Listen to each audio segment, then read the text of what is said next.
সন্তান, যে বাপ নিজের সন্তানকে বলে আব্বার লাগে এক প্যাকেট বিড়ি লইয়াও, ওইটা বাপ? বলেন, ওইটা বাপ? আপনি তো বাপ না হলেই ভালো ছিল।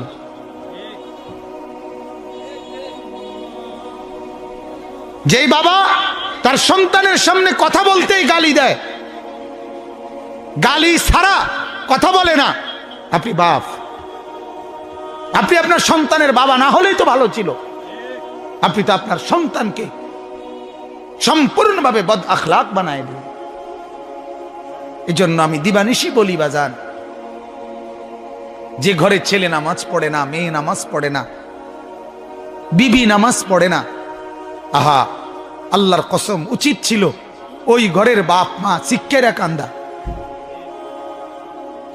ওই ঘরে কান্নার রোল পড়ার কথা ছিল, ওই বাবার চোখে পানি ঝরার কথা ছিল, ওই মা চিৎকার করে কাঁদার কথা ছিল যে হায় আমার কি হবে, আমার সন্তান তো নামাজ পড়ে না,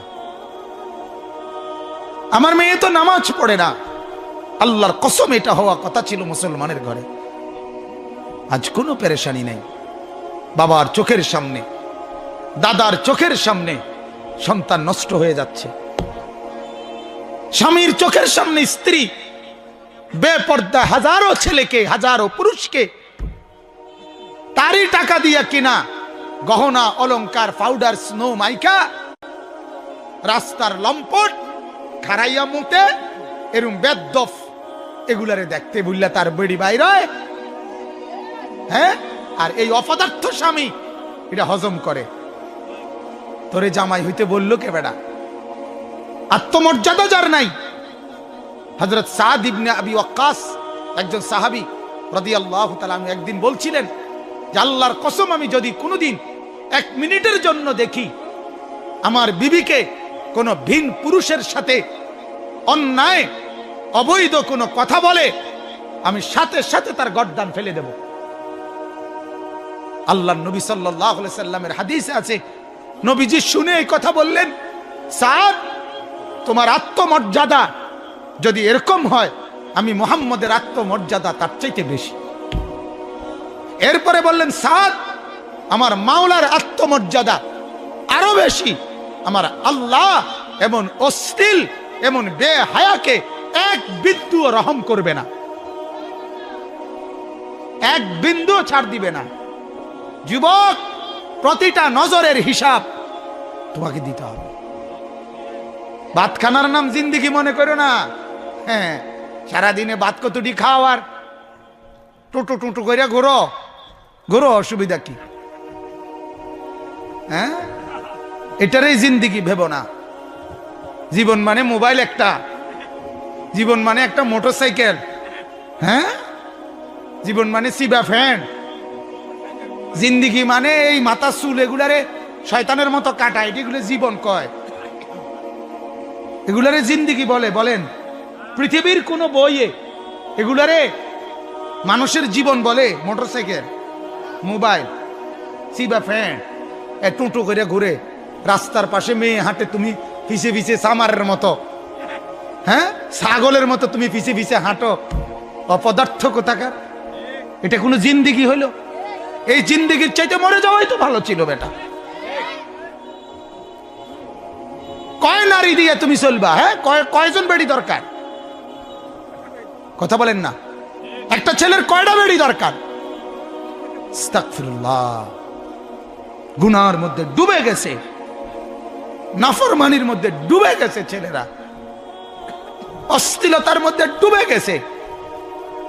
মার খবর নাই, বাবার খবর নাই, স্বামীর খবর নাই, কারো কোনো হায়া লজ্জা নাই। মহিলা সারাক্ষণ টেলিভিশনে নাচ গান, নাটক, সিনেমা, হিন্দি সিরিয়াল এগুলো দেখতেছে, একটার পর একটা পাউডার, সুনু, জামা কাপড় বদলাইতেছে। আর বাজারে বাজারে একদিন কিনে জুতা, আরেকদিন কিনে বদনা, আরেকদিন কিনে জামা, যে একটা একটা করে করে আলগা আলগা কিনে। এক লগে কিনতো না, কারণ এক লগে কিনলে তো একবারে কিনে হয়ে গেল। এক দোকান থেকে কোনো খরচা করে না, এক দোকান থেকে খরচা করলে 1 ঘন্টা লাগাইয়া যে পাউডার তৈরি গেছে, এটা যদি কমপক্ষে 30টা দোয়ানে না দেখাইতে আরে তো খরচা উঠাইয়ে না, একটা খরচ আছে না, পাউডার সুনু ফেয়ার এন্ড লাভলি মেকআপের একটা খরচ আছে, তো এই খরচাও তো উঠাই তৈব। হ্যাঁ বলেন নাউজুবিল্লাহ, বলেন নাউজুবিল্লাহ। আমার মাকে জিজ্ঞেস করেন, আপনার মেয়েকে জিজ্ঞেস করেন, কারে দেখাও? তোরে যারা দেখে ওরা তো দুশ্চরিত্র লম্পট, আরে মুত্তা ফানি লয় না, দুর্গন্ধওয়ালা যাদের ফ্যান্ড এরম অসভ্য, এতে দেখতে লাভটা কিতা? কথা বলেন না কেন? কোন ভালো মানুষ দেখে? কোন নামাজি লোক দেখে কোনদিন? কথা বলেন। কোন বেহায়া নারীকে কোন নামাজি দেখে কোনদিন? আর যে দেখে তার কলিজাটার, যেই যুবক কোন বেপর্দা নারীরে দেখে, দেখার পরে তার দিলের মধ্যে এই বেডিরে নিয়ে, এই মেয়েটাকে নিয়ে কল্পনাটা কি আসে, এটার আল্ট্রা রিপোর্ট করা বাইর করা হোক। আল্ট্রাসোনোগ্রাফি রিপোর্ট যদি বের করা হয়, তাইলে দেখা যাবে ওই যুবকের কল্পনায় ছিল এই নারীর উলঙ্গ ছবি। উপভোগের কল্পনা ছাড়া, জিনা ব্যভিচারের কল্পনা ছাড়া আর কিছু ভাবছিল? এটাই তো রিপোর্ট আইব, ঠিক কি না বলেন? কোরআনুল কারীম আল্লাহ বলেন, ইয়াউমা তুবলাস সারাইর, আল্লাহ বলেন বান্দা, হাসরের দিন আমি রব্বুল আলামিন দিলের প্রতিটা গোপন কল্পনা, অন্তরের প্রতিটি শব্দ, অন্তরের প্রতিটি আকাঙ্ক্ষা, অন্তরের প্রতিটি কল্পনা কি ছিল তোমার, এটাও আমি হাসরের ময়দানে খুলে দেব, এটাও খুলে দেব।